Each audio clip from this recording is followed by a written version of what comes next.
हमारे YouTube channel को subscribe करें और बेल आइकन दबाना। आने वाली 25 तारीख को 25 जून को मुंबई टीचर्स कॉन्स्टिट्यूंसी के इलेक्शंस है। आइए हम जानते हैं कि वाकई टीचर्स को क्या प्रॉब्लम्स होती हैं। आपका नाम बताइए। डॉक्टर अलका कदम। क्या किस तरीके की प्रॉब्लम्स है आप लोगों को जो फेस करती हैं आप डेली रूटीन में? डेली रूटीन का प्रॉब्लम तो रेगुलर प्रॉब्लम अनेक अलग अलग प्रॉब्लम है, लेकिन लास्ट 12 साल से हम प्रॉब्लम फेस कर रहे हैं। वो सारे प्रॉब्लम स्टूडेंट्स के माध्यम के हैं, एज वेल एज उसमें क्या हो रहा है कि ऑनलाइन प्रोसेस जो आ गई है वो कभी कभी लास्ट मोमेंट पर हमें बता दी जाती है कि ये करना है वो करना है। कभी कभी वो प्रोसेस जो होती है इंटरनेट का प्रॉब्लम होता है, सारी प्रॉब्लम फेस करते हुए अगर हम टाइम पर नहीं करते हैं वो प्रॉब्लम, मतलब वो जो उन्होंने जो इन्फॉर्मेशन मांगी है अगर वो डाउनलोड या अपलोड नहीं किया जाता है तो सारा ब्लेम टीचर्स पर आता है। उसके लिए इंटरनेट या इसको मतलब जिम्मेदार ठहराया नहीं जाता है। और दूसरी बात है कि आपका बोलना ये है, सबसे पहले आपका बोलना ये है कि नॉन टीचिंग स्टाफ का जो काम है वो आप लोगों को दिया जाता है। ज्यादातर वही हो रहा है। क्या आप लोगों को भी लगता है कि नॉन टीचिंग स्टाफ का काम आप लोगों को दिया जाता है? हाँ, उसके लिए जिम्मेदार भी सरकार ही बोल सकते हैं, क्योंकि अभी नॉन टीचिंग का जो अपॉइंटमेंट है वो टाइम टू टाइम नहीं हो रही है। बहुत सारे लोग मतलब रिटायर होने के बाद में बहुत सारे लोगों को न्यू रिक्रूटमेंट नहीं हो रही है। जितने लोग हैं अगर as compare to the school non teaching staff की जो संख्या है या जो उनके नंबर्स है वो दिन ब दिन कम होते हो रहे, नई रिक्रूटमेंट नहीं हो रही। नई रिक्रूटमेंट होना चाहिए आपका बोलने का मतलब है। क्या लगता है आपको जो मैम ने कहा न्यू रिक्रूटमेंट होना चाहिए और नॉन टीचिंग स्टाफ का जो टीचिंग स्टाफ का काम है वो नॉन टीचिंग स्टाफ कर रही है? मैडम बराबर। ओके, आइए कुछ और भी लोग कुछ और भी टीचर्स हमारे साथ मौजूद है। आइए उनसे जानते हैं किस तरीके की प्रॉब्लम्स हो रही हैं हमारे साथ।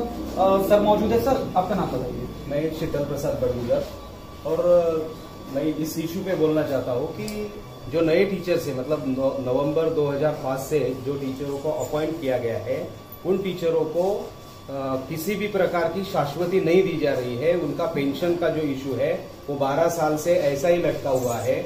जो लोग कॉर्पोरेटर्स या एमएलए एमएलसी चुन के जाते हैं उन लोगों को तुरंत अगर वो 2 महीने के लिए या 6 महीने के लिए भी अगर अपना रिप्रेजेंटेटिव करते हैं तो उन्हें तुरंत पेंशन दी जाती है। वो करोड़ों में पैसा कमाते हैं फिर भी उन्हें पेंशन दिया जाता है। हम लोग टीचर या कोई भी अगर जॉब करता है या गवर्नमेंट में सर्विस करता है तो उसे 30-35 साल की सेवा देने के बावजूद भी उसे किसी प्रकार की शाश्वती जो है उसका इंश्योरेंस का जैसा या पेंशन जो है उसके परिवार के लिए ग्रेजुएटी जो है वो नहीं दी जा रही है। उसके लिए हमारी मांग है कि जूनी पेंशन योजना जो है वो लागू की जानी चाहिए। इससे पहले भी बहुत सारे लोग जैसे कपिल जी और बाकी सारे लोग यहाँ पर आपको रिप्रेजेंट कर रहे थे, लेकिन क्या हुआ? उनकी तरफ आप लोगों ने मांग रखी?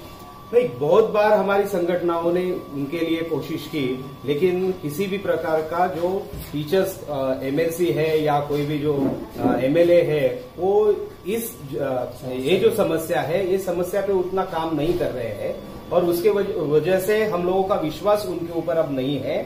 हमें अब परिवर्तन चाहिए।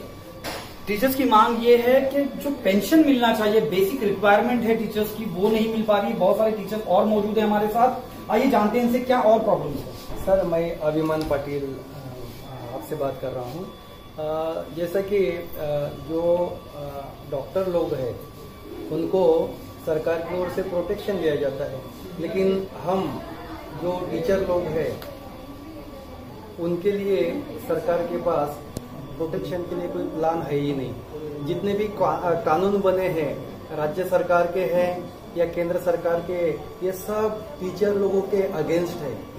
टीचर अगर गलती से भी अपने स्टूडेंट को सुधारने के लिए इस तरह से हाथ लगा देता है तो टीचर पर अलग अलग प्रकार के इल्जाम लगाए जाते हैं। टीचर के प्रोटेक्शन के लिए कोई भी खड़ा नहीं है। मैं खुद ये भोग चुका हूँ।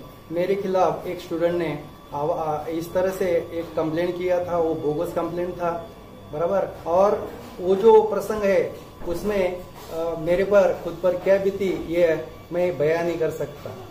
इसलिए मेरी गवर्नमेंट से अपील है, निवेदन है कि जैसा आप समाज के दूसरे जो घटक है जैसे कि डॉक्टर उनको जैसा प्रोटेक्शन करते हैं वैसा टीचर लोगों को भी प्रोटेक्ट होना चाहिए, करना चाहिए।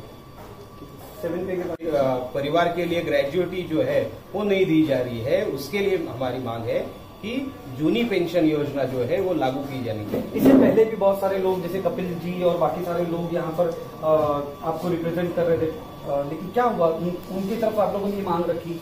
नहीं, बहुत बार हमारी संगठनों ने उनके लिए कोशिश की, लेकिन किसी भी प्रकार का जो टीचर्स एमएलसी है या कोई भी जो एमएलए है वो ये जो समस्या है ये समस्या पे उतना काम नहीं कर रहे हैं और उसके वजह से हम लोगों का विश्वास उनके ऊपर अब नहीं है। हमें अब परिवर्तन चाहिए। टीचर्स की मांग ये है कि जो पेंशन मिलना चाहिए, बेसिक रिक्वायरमेंट है टीचर्स की, वो नहीं मिल पा रही। बहुत सारे टीचर्स और मौजूद है हमारे साथ, आइए जानते हैं इनसे क्या और प्रॉब्लम है। सर, मैं अभिमान पाटिल आपसे बात कर रहा हूँ। जैसा कि जो डॉक्टर लोग हैं उनको सरकार की ओर से प्रोटेक्शन दिया जाता है, लेकिन हम जो टीचर लोग हैं उनके लिए सरकार के पास प्रोटेक्शन के लिए कोई प्लान है ही नहीं। जितने भी कानून बने हैं राज्य सरकार के हैं या केंद्र सरकार के, ये सब टीचर लोगों के अगेंस्ट है। टीचर अगर गलती से भी अपने स्टूडेंट को सुधारने के लिए इस तरह से हाथ लगा देता है तो टीचर पर अलग अलग प्रकार के इल्जाम लगाए जाते हैं। टीचर के प्रोटेक्शन के लिए कोई भी खड़ा नहीं है। मैं खुद ये भोग चुका हूँ। मेरे खिलाफ एक स्टूडेंट ने इस तरह से एक कंप्लेंट किया था, वो बोगस कंप्लेंट था, बराबर। और वो जो प्रसंग है उसमें मेरे पर खुद पर क्या बीती ये मैं बयान नहीं कर सकता। इसलिए मेरी गवर्नमेंट से अपील है, निवेदन है कि जैसा आप समाज के दूसरे जो घटक है जैसे कि डॉक्टर, उनको जैसा प्रोटेक्शन करते हैं वैसा टीचर लोगों को भी प्रोटेक्ट होना चाहिए, करना चाहिए। और भी टीचर्स हमारे साथ मौजूद है, आइए जानते हैं उनसे किस तरीके की प्रॉब्लम से। क्या लगता है आपको, इलेक्शंस आ रहे हैं, कौन सी मांग है आपकी जो होनी चाहिए पूरी?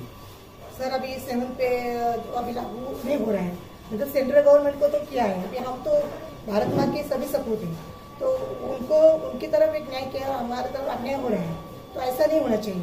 न्याय अगर किया है तो उनको अगर चालू किया है, भले 1 साल हो गया तो हमको भी अभी चालू होना चाहिए ना, यही हमारी डिमांड है। और इसलिए बहुत बार हमने आवाज उठाई, लेकिन किसी भी लोगों ने उसकी तरफ ध्यान नहीं दिया। तो हमारा यही मतलब यही मांग है हमारी कि आप अगर सेंट्रल को दे रहे हैं तो हमारी तरफ भी ध्यान दीजिए, हमारे साथ ये सौतेले व्यवहार न करें, और इसके लिए हमें परिवर्तन चाहिए। हमारे साथ सारे टीचर्स मौजूद है।